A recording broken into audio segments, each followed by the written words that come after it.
Hello aspirants, welcome to daily current affairs classes. ఈరోజు మనం 18th August 2025 యొక్క current అఫైర్స్ను తెలుసుకుందాం. ఈ పీడిఎఫ్ను బోత్ ఇంగ్లీష్ అండ్ తెలుగు మీడియంలో వీడియో కింద డిస్క్రిప్షన్లో టెలిగ్రామ్ ఛానల్ ఇవ్వడం జరిగింది. ఆ టెలిగ్రామ్ ఛానల్లో డైలీ కరెంట్ అఫైర్స్ యొక్క పీడిఎఫ్ను అప్లోడ్ చేయడం జరుగుతుంది.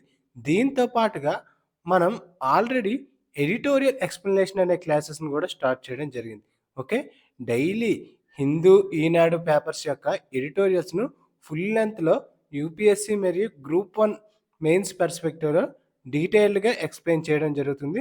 దాని యొక్క పీడిఎఫ్ను కూడా టెలిగ్రామ్ ఛానల్లో అప్లోడ్ చేయడం జరుగుతుంది. సో ఈరోజు మనం కరెంట్ అఫైర్స్ను మనం అబ్జర్వ్ చేస్తే వార్తల్లో నిలిచిన మొదటి అంశం ఆపరేషన్ సద్భావన్. ఆపరేషన్ సద్భావన్ కింద తవాంగ్, అరుణాచల్ ప్రదేశ్లో గల తవాంగ్లో ఆరోగ్యం, హెల్త్ అండ్ వెల్నెస్ సెంటర్ను తాజాగా భారత్ సైన్యం, ఇండియన్ ఆర్మీ అనేది ప్రారంభించడం జరిగింది. ఓకే, ఇండియన్ ఆర్మీ తాజాగా హెల్త్ అండ్ వెల్నెస్ సెంటర్ను ఎక్కడ ప్రారంభించింది అంటే అరుణాచల్ ప్రదేశ్లో గల తవాంగ్లో ఈ హెల్త్ అండ్ వెల్నెస్ సెంటర్ను ప్రారంభించింది. మనం ఇప్పుడు ఈ ఆపరేషన్ సద్భావన్ గురించి తెలుసుకుంటే దీనిని తొలిసారిగా ఏ ఇయర్ ప్రారంభించారు అంటే 1998, 1998లో జమ్మూ అండ్ కాశ్మీర్లో ఈ ఆపరేషన్ సద్భావన్ను ప్రారంభించడం జరిగింది. ఓకే, దీన్ని ఎప్పుడు ప్రారంభించారు అంటే 1998లో ఈ ఆపరేషన్ సద్భావన్ను ప్రారంభించడం జరిగింది. ఏ రాష్ట్రంలో తొలిసారిగా ప్రారంభించారు అంటే జమ్మూ అండ్ కాశ్మీర్లో దీన్ని ప్రారంభించడం జరిగింది. ఈ ఆపరేషన్ సద్భావన్ యొక్క ముఖ్య లక్ష్యం మనం అబ్జర్వ్ చేస్తే ఉగ్రవాదం మరియు తిరుగుబాటు వలన ప్రభావితమైన ప్రజల కొరకు హీలింగ్ టచ్ మరియు విన్ హార్ట్స్ అండ్ మైండ్స్ను ఇక్కడ ప్రయోగించడం జరిగింది. అంటే ఈ ఉగ్రవాద ప్రభావిత ప్రాంతాల్లో గల ప్రజలకు win heart and minds healing ద్వారా వాళ్ళ మార్పు తీసుకురావడం కొరకు ఈ ఆపరేషన్ సద్భావన్ను ప్రారంభించడం జరిగింది. దీనిని ఎవరు ప్రారంభించారు అంటే భారత సైన్యం, ఇండియన్ ఆర్మీ అనేది 1998లో ప్రారంభించడం జరిగింది. దీని యొక్క ముఖ్య ఉద్దేశం ఏమిటంటే సరిహద్దు రక్షణ మరియు తిరుగుబాటు నిరోధం నుంచి అభివృద్ధి మరియు సమాజ సంక్షేమం వరకు సైన్యం యొక్క పాత్రను విస్తరించడం ఈ ఆపరేషన్ సద్భావన్ యొక్క ముఖ్య ఉద్దేశం. అంటే ఆ లోకల్ కమ్యూనిటీలో తిరుగుబాటును నిరోధించి ఆ ప్లేస్లో అభివృద్ధిని, సమాజ సంక్షేమాన్ని తీసుకురావడం ఈ ఆపరేషన్ సద్భావన్ యొక్క ముఖ్య లక్ష్యం. అందులో భాగంగానే భారత సైన్యం అనేది చాలా కార్యక్రమాలు, ఎడ్యుకేషన్లో మార్పులు, స్పోర్ట్స్ను కండక్ట్ చేయడం మరియు సెల్ఫ్ హీలింగ్ సెంటర్లను ఏర్పాటు చేయడం అంటే కార్యక్రమాలను ఇక్కడ తీసుకురావడం జరిగింది. ఆపరేషన్ సద్భావన్లో భాగంగా భారత సైన్యం దృష్టికరించిన ముఖ్యమైన అంశాలు అబ్జర్వ్ చేస్తే విద్య, ఆరోగ్య సంరక్షణ, మహిళా సాధికారిత, నైపుణ్య అభివృద్ధి, క్రీడలు, మౌలిక సదుపాయాలు పెంపొందించడం, జీవవర్ణ శాస్త్రం అంటే పర్యావరణం రక్షించడం వంటివి ఇక్కడ చేయడం జరిగింది. ఓకే, ఆపరేషన్ సద్భావన్లో భాగంగా ఇండియన్ ఆర్మీ వీటి అన్నిటిపై కూడా కేంద్రీకరించడం జరిగింది. నెక్స్ట్ వార్తల్లో ఉన్న ఇంపార్టెంట్ పోర్టల్ స్వయం పోర్టల్. ఏఐ నైపుణ్యాలకు పెరుగుతున్న డిమాండ్తో విద్యార్థులను తాజాగా అంటే అప్డేటెడ్గా ఉంచడం కోసం మినిస్ట్రీ ఆఫ్ ఎడ్యుకేషన్, విద్యా మంత్రిత్వ శాఖ తాజాగా స్వయం పోర్టల్లో ఉచితమైన ఏఐ కోర్సులను, ఆర్టిఫిషియల్ ఇంటెలిజెన్స్ కోర్సులను అందించడం జరుగుతుంది.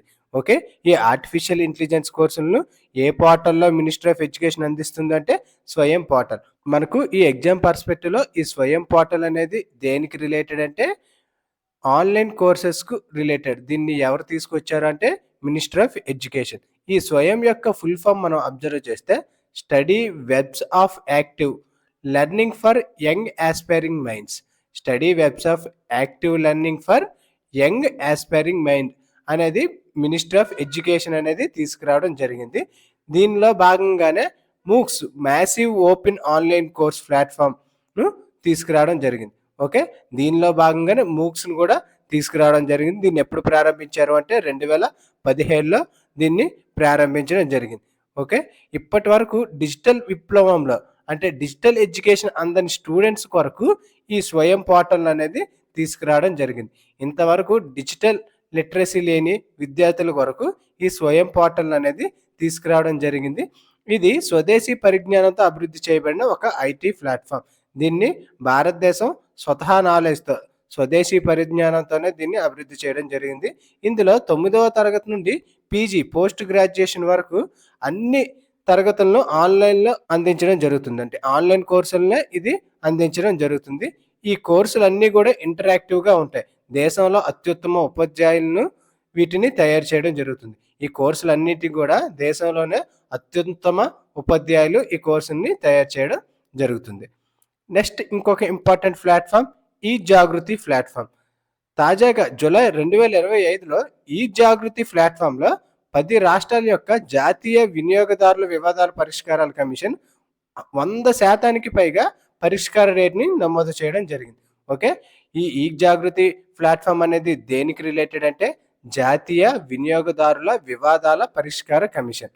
ఓకే, ఈ వివాదాల పరిష్కారం కోసం ఈ జాగృతి ప్లాట్ఫామ్ను తీసుకురావడం జరిగింది. దీన్ని ఎప్పుడు ప్రారంభించారు అంటే జనవరి 1, 2025లో దీన్ని ప్రారంభించడం జరిగింది. ఈ జాగృతి ప్లాట్ఫామ్ను ఎప్పుడు ప్రారంభించారు అంటే జనవరి 1, 2025 ప్రారంభించారు.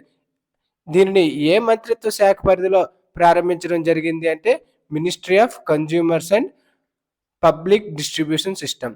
వినియోగదారుల వ్యవహారాలు, ఆహారం మరియు ప్రజా పంపిణీ మంత్రిత్వ శాఖ వారు దీన్ని ప్రారంభించడం జరిగింది. దీని యొక్క ముఖ్య లక్ష్యం ఏమిటంటే వినియోగదారుల వివాదాల పారదర్శకత, సామర్థ్యం మరియు వేగవంతంగా పరిష్కారాలను నిర్దేశించడానికి ఈ పోర్టల్ను తీసుకురావడం జరిగింది. ఓకే, ఈ ఈ ఈ జాగృతి ద్వారా వినియోగదారులు ఫిర్యాదులను దాఖలు చేయడానికి, కేసు యొక్క స్థితిగతులను ట్రాక్ చేయడానికి మరియు తీర్పులను ఆన్లైన్లో పొందే విధంగా ఈ ప్లాట్ఫామ్ను రూపొందించడం జరిగింది. ఓకే, ఈ ప్లాట్ఫామ్ ద్వారా వినియోగదారులు ఫిర్యాదులను దాఖలు చేయవచ్చు, కేసుల యొక్క స్థితిగతులను ట్రాక్ చేయవచ్చు మరియు వాటి యొక్క తీర్పులను ఆన్లైన్లో కూడా పొందవచ్చు అన్నమాట. నెక్స్ట్ వార్తల్లో ఇంపార్టెంట్ అవార్డ్స్ మనం అబ్జర్వ్ చేస్తే సర్వోత్తమ్ యుద్ధ సేవా పథకం. సర్వోత్తమ్ యుద్ధ సేవా పథకం తాజాగా కేంద్రం అనేది ఇవ్వడం జరిగింది. దీన్ని ఎప్పుడు ప్రారంభించారు అంటే 1980 జూన్ 26న స్థాపించడం జరిగింది. ఈ పథకం యొక్క ముఖ్య ఉద్దేశం అంటే ఏ సేవలను గుర్తించి వీటిని ఇవ్వడం జరుగుతుంది అంటే యుద్ధం, సంఘర్షణ, శత్రుత్వాల సమయంలో అత్యంత అసాధారణమైన విశిష్ట సేవలను గుర్తించడానికి, అత్యంత అసాధారణమైన సేవలు చేసే పర్సన్స్కు ఈ సేవా పథకం అనేది అందించడం జరుగుతుంది. దీన్ని ఎప్పుడు ప్రారంభించారు అంటే 1980 జూన్ 26న స్థాపించారు.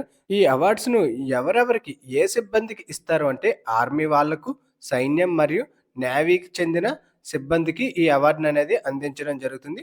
వాటితో పాటుగా సాయుధ దళాల్లో నర్సింగ్ అధికారులకు మరియు నర్సింగ్ సేవలు చేసే వారికి కూడా ఈ అవార్డు అనేది అందించడం జరుగుతుంది. ఓకే, ఈ అవార్డు అనేది ఆర్మీ, నేవీ, ఎయిర్ ఫోర్స్ సైన్యంతో పాటు సాయుధ దళాల్లో నర్సింగ్ అధికారులకు, నర్సింగ్ సేవల్లో చేసే ఇతర సభ్యులకు కూడా ఈ అవార్డును అంటే ఈ పతాకాన్ని అందించడం జరుగుతుంది. ఇటీవల 79వ స్వాతంత్ర దినోత్సవ సందర్భంగా భారత రాష్ట్రపతి ఆపరేషన్ సింధూర్ నాయకులకు 7 సర్వోత్తమ యుద్ధ సేవా పథకాలను ప్రదానం చేయడం జరిగింది. అందువల్ల ఈ అవార్డ్స్ అనేది వార్తల్లో నిలవడం జరిగింది. ఓకే, 7 సర్వోత్తమ యుద్ధ సేవా పథకాలను ఎవరికి అందించారు అంటే ఆపరేషన్ సింధూర్లో పాల్గొన్న 7 నాయకులకు వీటిని అందించడం జరిగింది. ఈ పథకం మరణానంతరం పోస్ట్ మార్టస్ తర్వాత కూడా ప్రదానం చేయడం జరుగుతుంది. ఓకే, ఈ పతాకం మరణానంతరం కూడా ఈ పతాకాన్ని అనేది అందించడం జరుగుతుంది. నెక్స్ట్ వార్తల్లో ఉన్న ఇంపార్టెంట్ ఫ్రూట్ మనం అబ్జర్వ్ చేస్తే హల్మాన్ ఆప్రికాట్. తాజాగా మొట్టమొదటిసారిగా 1.5 మెట్రిక్ టన్నుల హర్మన్ ఆప్రికాట్ను సౌదీ అరేబియా, కువైట్ మరియు ఖతార్లకు పంపడం జరిగింది. భారతదేశం అనేది ఈ హర్మన్ ఆప్రికాట్లను 3 దేశాలకు, ఏ దేశాలకు? సౌదీ అరేబియా, కువైట్ మరియు ఖతార్లకు పంపించడం జరిగింది. ఈ హర్మన్ ఆప్రికాట్ అనేది ఎక్కడ పండించడం జరుగుతుంది అంటే లడఖ్లో ఇది పండించడం జరుగుతుంది. ఇది లడఖ్లో కనిపించే ఒక నేరేడ్ పండు. ఇది ఒక నేరేడ్ పండు. దీని యొక్క సైంటిఫిక్ నేమ్ ఏంటంటే ప్రోనస్ అర్మేనికా ఎల్. ప్రోనస్ అర్మేనికా ఎల్ దీని యొక్క సైంటిఫిక్ నేమ్ చాలా ఇంపార్టెంట్. ఇది ఏ పండు అంటే ఇది ఒక నేరేడు పండు. ఇది ఎక్కడ అధికంగా కనిపిస్తుందంటే భారతదేశంలో లడఖ్లో ఇది అధికంగా కనిపిస్తుంది. ఇది ప్రపంచంలోనే అత్యుత్తమైన మరియు అత్యుత్తమమైన ఆప్రికాట్‌లలో ఒకటి. ఓకే. ఇది ప్రపంచంలోనే అత్యుత్తమైనది. మరియు అత్యుత్తమైన ఆప్రికాట్‌లో గూడా ఈ యొక్క లడఖ్ ఆప్రికాట్ అనేది ఒకటి. ఇది చైనా లేదా మధ్య ఆసియాలో అధికంగా పండించబడుతుందనమాట. ఇది చైనా లేదా మధ్య ఆసియాలో అధికంగా పండించబడుతుంది. ఇది లడఖ్‌లో వివిధ ప్రాంతాల్లో అనగా దాహను, గర్కోనా, సర్కుచాన్, దోక్మార్, వాన్లా, కల్చే మరియు తిమోస్గాంగ్ గ్రామాల్లో దీన్ని పండిస్తారనమాట. ఓకే. ఈ ఆప్రికాట్‌ను లడాఖ్‌లో వివిధ ప్రాంతాల్లో దీన్ని పండించడం జరుగుతుంది. దీని యొక్క పోషకాహార విలువలు మనం అబ్జర్వ్ చేస్తే వైటమిన్ సి మరియు వైటమిన్ ఇ వంటి ముఖ్యమైన వైటమిన్‌లు ఇది కలిగి ఉంటుంది. ఓకే. ఈ ఆప్రికాట్‌లో వైటమిన్ సి, వైటమిన్ ఇ అనే ముఖ్యమైనవి ఇందులో కలిగి ఉంటుంది. ఇది ఆహార ఫైబర్ మరియు యాంటీ ఆక్సిడెంట్‌లకు మంచి మూలంగా కూడా ఇది పనిచేస్తుంది. మన ఎగ్జామ్ పర్స్పెక్టివ్‌లో ముఖ్యంగా ఇంపార్టెంట్ ఏమిటి అంటే ఈ హల్మాన్ ఆప్రికాట్ అనేది అధికంగా ఎక్కడ పండిస్తారు అంటే లడఖ్‌లో దీన్ని పండించడం జరుగుతుంది. ఇది ఒక నేరేడు పండు. దీని యొక్క సైంటిఫిక్ నేమ్ ఏంటంటే ప్రోనస్ అర్మేనికా ఎల్. నెక్స్ట్ వార్తల్లో important issue top brand 2025 global brand జాబితాలో మైక్రోసాఫ్ట్ అనేది అగ్రస్థానంలో నిలవడం జరిగింది. విడియా మరియు గూగుల్ సంస్థలను దాటుకుంటూ ఈ మైక్రోసాఫ్ట్ అనేది అగ్రస్థానంలో నిలవడం జరిగింది. తాజాగా షెంజన్‌లో జరిగిన 19వ చైనా బ్రాండ్ ఫెస్టివల్‌లో ఈ top brand unicorn top 500 global brand జాబితాలను విడుదల చేయడం జరిగింది. 2025కి గాను 500 గ్లోబల్ బ్రాండ్ జాబితాను విడుదల చేయడం జరిగింది. ఈ జాబితాలో మొట్టమొదటి స్థానం నిలిచిన సంస్థ ఏంటంటే మైక్రోసాఫ్ట్ సంస్థ.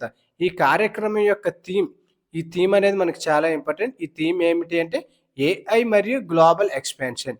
ఏఐ మరియు గ్లోబల్ ఎక్స్‌పాన్షన్ అనే థీమ్‌తో ఈ కార్యక్రమాన్ని అనేది నిర్వహించడం జరిగింది. దీనిలో ప్రపంచవ్యాప్తంగా 10,000కు పైగా వ్యవస్థాపకులు పాల్గొనడం జరిగింది. ఓకే. ప్రపంచవ్యాప్తంగా 10,000కు పైగా వ్యవస్థాపకులు పాల్గొనడం జరిగింది.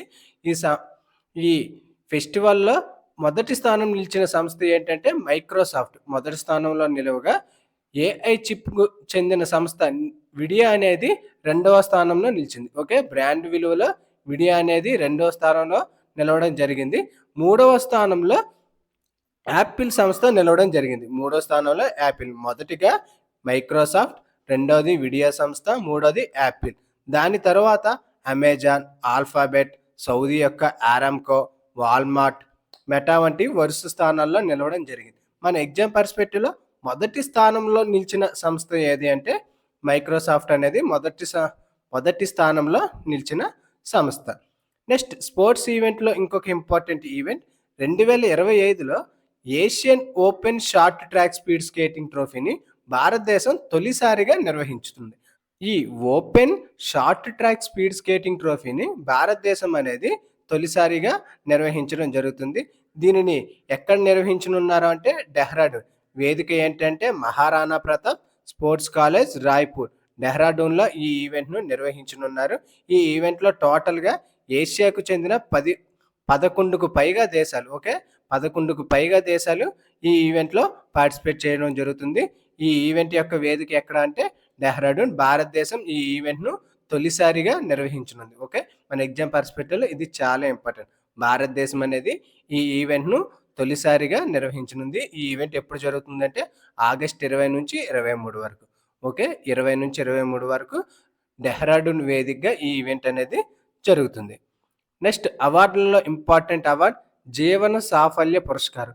తాజాగా తోటకూర ప్రసాద్‌కు ఈ జీవన సాఫల్య పురస్కారం అనేది ఇవ్వడం జరిగింది. అమెరికాలోని తెలుగు సమాజానికి, తానా, సమాజానికి మరియు తదితర సంస్థల ద్వారా సుదీర్ఘకాలంగా సాహితీ సేవలు అందిస్తున్న ఈ తోటకూర ప్రసాద్ గారికి అమెరికా తెలుగు సాహిత్య సదస్సు జీవన సాఫల్య పురస్కారంతో గౌరవించడం జరిగింది. ఓకే. ఈ జీవన సాఫల్య పురస్కారం 2025కి గాను ఎవరికి గౌరవించడం జరిగింది అంటే తోటకూర ప్రసాద్ గారికి గౌరవించడం జరిగింది. అది ఫ్రెండ్స్ ఈరోజు వార్తల్లో ఉన్న ఎంటైర్ కరెంట్ అఫైర్స్. ఈ పీడిఎఫ్‌ను బోత్ ఇంగ్లీష్ అండ్ తెలుగు మీడియంలో వీడియో కింద డిస్క్రిప్షన్‌లో టెలిగ్రామ్ ఛానల్ ఇవ్వడం జరిగింది. ఆ టెలిగ్రామ్ ఛానల్‌లో ఈ పీడిఎఫ్‌ను అప్లోడ్ చేస్తున్నా. Thank you for watching.